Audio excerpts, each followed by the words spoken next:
রাসূলুল্লাহ সাল্লাল্লাহু আলাইহি ওয়াসাল্লাম যখন উপমহাদেশের শ্রেষ্ঠ মুহাদ্দিস শাহ ওলিউল্লাহ তিনি বলেছেন যে আল্লাহ রাসূল সাল্লাল্লাহু আলাইহি ওয়াসাল্লাম মদিনায় গেলেন। মদিনায় যাওয়ার পর প্রথম অবস্থায় মসজিদে নববী এরকম পাকা টাইলস ছিল? প্রথম ছিল না। প্রথম ছিল হলো খাজুর গাছ। ছিলেন তো? ওই খেজুর গাছ হলো পিলার ছিল, মানে খুঁটি ছিল। আমরা খুঁটি বলি, পিলার যেটাই বলেন, এটা ছিল হলো পিলার খুঁটি। আর ওই মসজিদে নববীর এই ছাদ কি ছিল? ওই যে খেজুর গাছের যেই পাতা আছে আমরা বলি ডাগি। কি বলি? ডাগি বলি না? খেজুর গাছের ওই ডাগি দিয়ে ছাউনি করা হয়েছে। যদি 1 ঘন্টার সময় বৃষ্টি হতো, 2 ঘন্টার সময় টস টস করে মসজিদে নববীর মধ্যে ওই পানি পড়তো, ঠিক না? ওই ডাগির সাথে পানি বাজি থাকতো।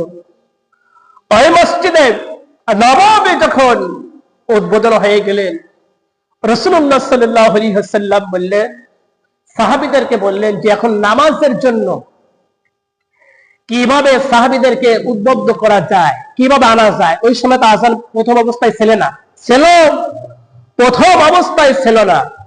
তারপর সাহাবীদের কাছে পরামর্শ নিলেন। সাহাবীরা 4টা মত দিলেন। কয়টা মত? 4টা মত দিলেন। সাহাবীরা বললেন যে রাসূলুল্লাহ, আমরা দেই নামাজের যখন সময় হয়ে যাবে ওই সময় আমরা পতাকা উড়িয়ে দেব। 1 নাম্বার মত। কি উড়াইয়া দেব? পতাকা। 2 নাম্বার মত দিলেন যে অগ্নি জ্বালাবো, মানে আগুন জ্বালায়া মানুষকে ডেকে আনবো নামাজের জন্য। 2 নাম্বার পরামর্শ। 3 নাম্বার পরামর্শ হলো সিংহা বাজানো, মানে বাজায়া সিংহা বাজার পর তাদেরকে আমরা নিয়ে আসবো। এই 3 নাম্বার হলো পয়েন্ট।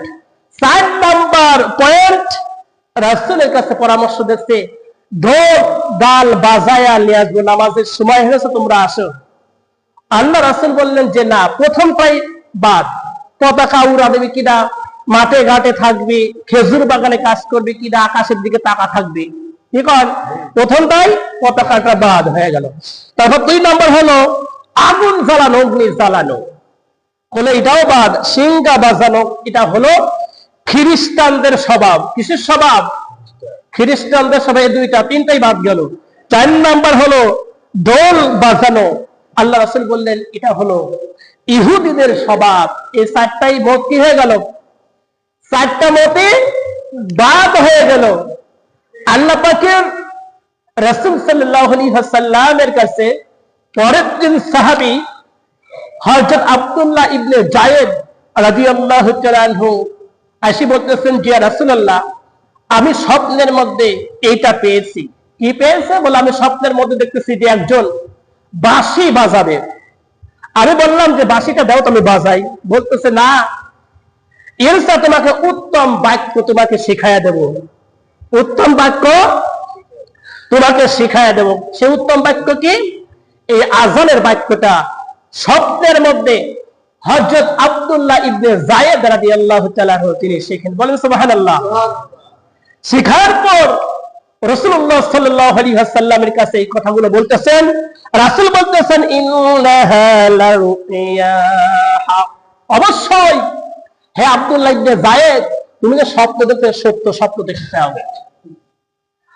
বিলাল, তুমি চলে যাও, এই হযরত আব্দুল্লাহ ইবনে যায়েদের কাছ থেকে তুমি আযানটা শিখে নাও। কি নাও? আযানটা তাকে শেখায়া দেওয়া হলো। সকালবেলা হযরত ওমর রাদিয়াল্লাহু তাআলা দৌড় পাড়ি আসতেছে রাসূলের কাছে। সকালবেলা আসি বলতেছেন যে ইয়া রাসূলুল্লাহি ওয়াল্লাযী লা বা'সা বিল হাক্কি লাকাদ রাআইতু মিসলাল্লাযী রাআত। এই বাক্য যে হযরত বিলাল যে আযান দিচ্ছে, এই বাক্য আমরা আপনার সাহাবী 19 জন স্বপ্নে এবং দেখেছে, আমরা শুনেছি। বলেন সুবহানাল্লাহ। কয়জন শুনেছে?